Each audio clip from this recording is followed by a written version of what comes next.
Venho pensando, e a cada pensamento certo que tenho uma letra no beat encaixando, e a cada pensamento errado que tenho é mais tempo me dedicando. A mente é uma expansão que ora te ajuda, ora vai te matando. Sábio é quem a controla, sabendo o gigante que tá controlando. Ela é um livro fechado, então o que abre comece a ler, porque esse é o único jeito que você pode entender. Siga tua mente, mesmo que seja um caminho estreito. O caminho pode ser louco, mas a solução vem do mesmo jeito.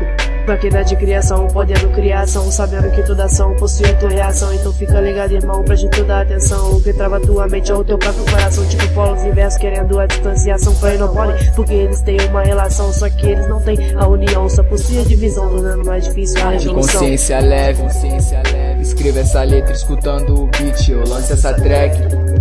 E a chave mestra da mente que possui não precisa ser um mestre. No labirinto mental o caminho é estreito. Vou passo por passo traçando o andar perfeito. Só vão te amar se você for atraente. E já que não sou atraente, resolvi atrair mentes de um jeito eficiente, onde só ganha quem não mente. Tente, seja insistente, esse é o famoso rap game.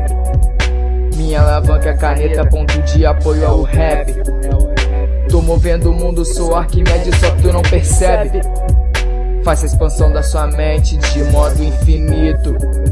Desperte pra ver que prazer não é só estar rico. A cada som que ouço vejo MC se diminuindo, e a cada dia que passa vejo o rap se desunindo.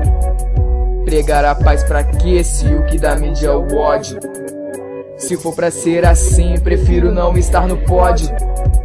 Sem reconhecimento, mas tô fazendo o que eu gosto. Simples assim, já fiz o que pude, agora tô fazendo